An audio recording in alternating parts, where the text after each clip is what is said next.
So by July 2nd, 1959, Sister Lucia's diocese was publishing letters in her name that were false. Sister Lucia was silenced, and it was probably at this same time that the real Sister Lucia had died or was killed.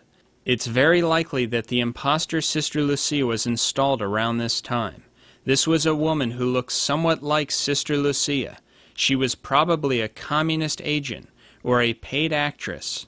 She could have also been asked or blackmailed to play the part of Sister Lucia, and once she began publicly acting as if she were Sister Lucia, she became comfortable with it, and it became her way of life. And after she did this for some time, it was too late to turn back. Our monastery, Most Holy Family Monastery, was the first organization in the world to publicly mention the concept of an impostor Sister Lucia, and to bring out the evidence supporting this idea. When we posted our article, The Whole Truth About the Consecration and Conversion of Russia and the Impostor Sister Lucy. We have to remember from Sister Lucia's own words that she did not seem to know when she would die. Otherwise, Sister Lucia would have never had Bishop de Silva promise that the third secret would be open and read to the whole world at her death or in 1960, whichever would come first. So Sister Lucia didn't know if she would live till 1960. We also know that once January 1st, 1960 arrived, Sister Lucia would begin to tell anyone and everyone she could about what the message of the third secret really was. As we have seen in its note of July 2nd, 1959, the Chancery of Coimbra declared authoritatively that, quote, Sister Lucia has nothing more to say on Fátima, end quote. It also became increasingly difficult to see her, and for years no more of her writings were published.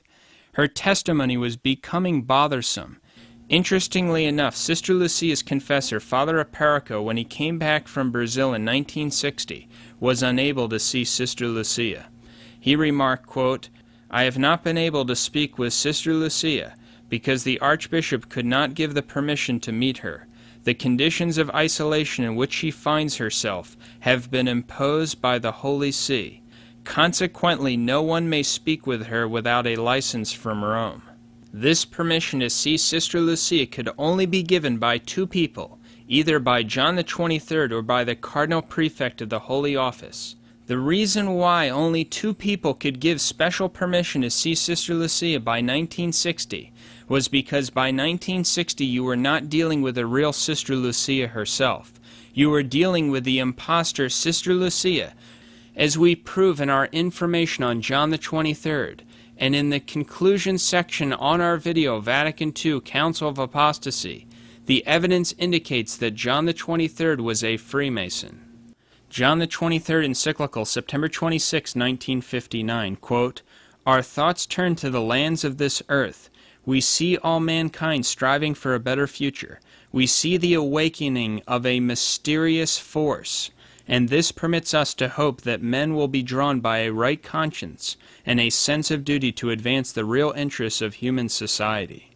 As mentioned in our video, Abortion, Rock Music, and Freemasonry Exposed, the term mysterious force was the original name for Freemasonry.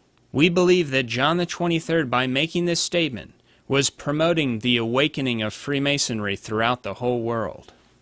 On November 19, 1959, John the 23rd had an audience in which he spoke about Sister Lucia. John the 23rd stated about this meeting, quote, We talked at length about the seer of Fátima, today a good religious at Coimbra. The Holy Office will take care of everything and keep it on the right lines, end quote. In other words, John the 23rd and his fellow conspiratorial agents will continue to hide the truth about the third secret and the newly installed impostor Sister Lucia.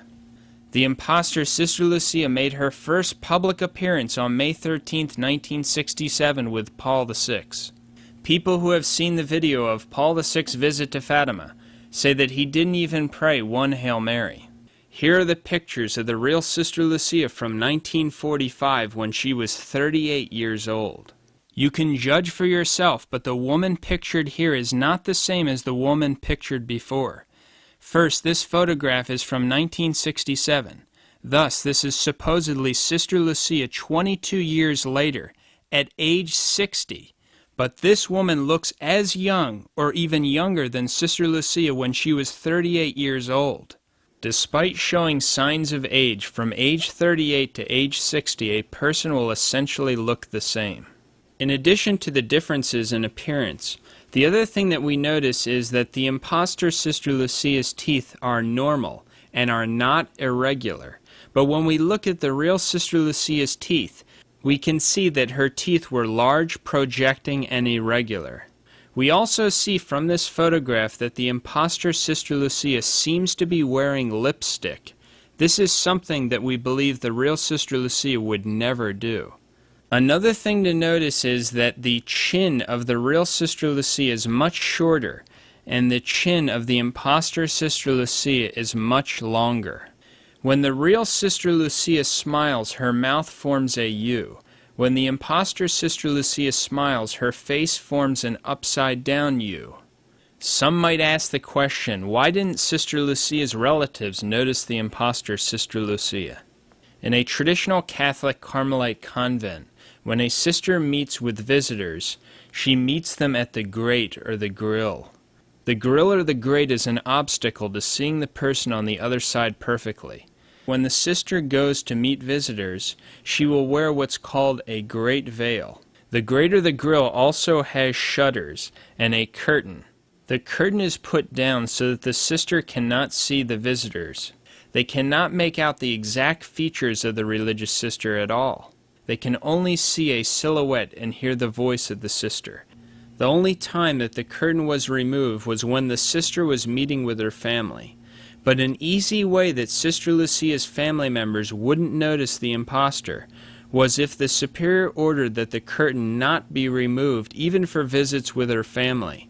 This is probably all that would be needed for her family not to notice the imposter, but even this might not have been needed. The superior of the Carmelite convent at that time was probably in on the conspiracy dealing with the imposter Sister Lucia. The family visits allowed for sisters at Carmelite convents were usually once a year. The usual time for the visit was 1 hour. We don't even know if during the late 1950s, when we believe the imposter was implanted, that Sister Lucia's relatives even saw her once a year. According to the particular rules of the convent Sister Lucia joined, even her close relatives were not allowed to see her close up. Also, the superior would be present with Sister Lucia when she met with a visitor. If a few years passed in which her family members didn't visit her, they might not have picked up on the imposter Sister Lucia. Most people remember what their close relatives look like by looking at photographs, and people remember what their close relatives sound like by talking to them on the phone. Sister Lucia's closest relatives did not speak to Sister Lucia on the telephone probably at all during that time, and photographs of Sister Lucia were probably not available and not kept by her closest family members. As many years pass without seeing your relatives, and without being reminded of what they look like, principally by photographs, most people would not even remember what their close relatives exactly look like. We only know of about 10 photos taken of Sister Lucia. These few photos were probably not even seen by her own family members. If you don't have any photographs of your relatives, how do you remember them? By your memories of what they look like. But in the case of Sister Lucia, there were almost no memories. Sister Lucia went into a boarding school in 1921, 4 years after the apparitions of Our Lady at Fátima. Then in 1928, Sister Lucia entered the Dorothean Sisters in Tui, Spain. Then in 1946, Sister Lucia entered the Carmelite convent in Coimbra, Portugal. We have no idea how often her family ever got to see her at the convent, so her family members didn't really get to know their sister that well. So far we have shown evidence as to why we believe an imposter Sister Lucia took over for the real Sister Lucia around the late 1950s.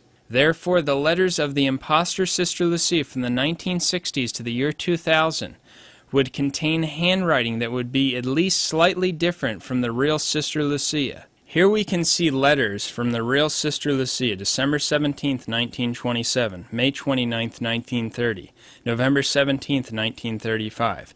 You can see that the lowercase g has a distinctive loop. And when we look at the impostor Sister Lucia's letter of April 13th, 1980, we can see that her G is looped differently. Here we see the capital S, a letter from December 17th, 1927, a letter of May 29th, 1930, a letter of November 17th, 1935, and here we see a letter from the impostor Sister Lucia of April 13th, 1980, and a letter from July 13th, 1989. The capital S in these letters of 1980 and 1989 by the impostor Sister Lucia are definitely different than the real Sister Lucia's capital S. In 1992, 3 individuals interviewed the impostor Sister Lucia. They asked her about John Paul II's 1984 consecration of the world to the Immaculate Heart of Mary, and whether this fulfilled Our Lady's request for the Pope to consecrate Russia to her Immaculate Heart. They also asked her about the third secret of Fátima. All 3 individuals believed that this was the real Sister Lucia. This interview was later published in a book called 2 Hours with Sister Lucia. Here is a portion of the interview. Question: and was this consecration accomplished by John Paul II on March 25th of 1984? Sister Lucia: yes, yes, yes, in a low affirmative voice, which also seemed to show that she was expecting this question. Question: so this consecration was then accepted by Our Lady? Sister Lucia: yes. Question: Our Lady is content and has accepted it? Sister Lucia: yes. Question: does God and Our Lady still want the Church to reveal the third secret? Sister Lucia: the third secret is not intended to be revealed. It was only intended for the Pope and the immediate Church hierarchy. Question: but didn't Our Lady say that it was to be revealed to the public by 1960 at the latest? Sister Lucia: Our Lady never said that. Our Lady said it was for the Pope. Question: can the Pope reveal the third secret? Sister Lucia: the Pope can reveal it if he chooses to, but I advise him not to. If he chooses to, I advise great prudence. He must be prudent.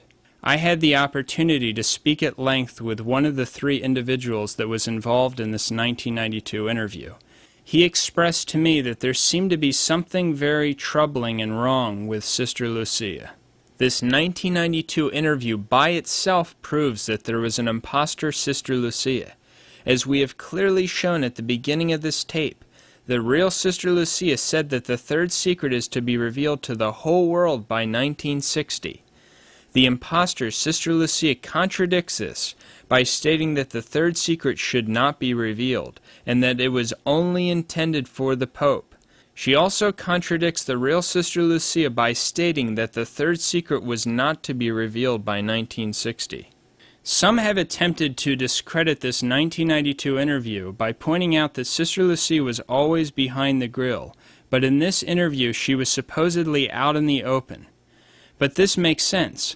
The Vatican only allowed one selective interview to an individual group, with Sister Lucia out in the open and not behind the grill, in which she would tell them, and thus the world, that John Paul II successfully consecrated Russia, so that it would be on the record with an independent group.